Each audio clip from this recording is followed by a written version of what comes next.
Vous étiez morts par vos offenses et par vos péchés, dans lesquels vous marchiez autrefois, selon le train de ce monde, selon le prince de la puissance de l'air, de l'esprit, qui agit maintenant dans les fils de la rébellion. Éphésiens 2, 1, 2.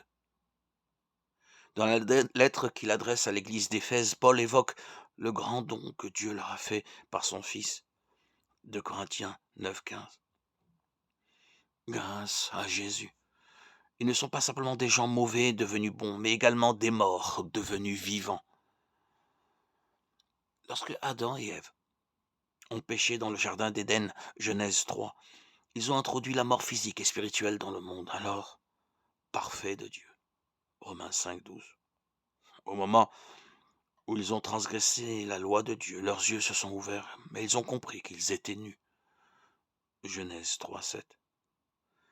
Pour la première fois, l'humanité a goûté à la rébellion, a été consciente de la différence entre le bien et le mal. Jusqu'à ce moment-là, ils n'avaient connu ni le mal, ni la honte, ni la culpabilité, mais à la suite d'une seule transgression, leur âme et leur corps ont commencé à mourir. Dieu lui-même a fait le sacrifice nécessaire pour expier ce péché. Genèse 3, 21. Et a ainsi établi le principe selon lequel le pécheur ne pouvait vivre que par la mort d'un substitut parfait.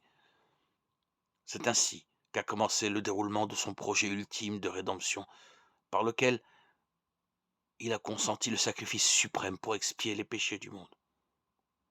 1 Jean 2, 2. Jean 3, 16, 18.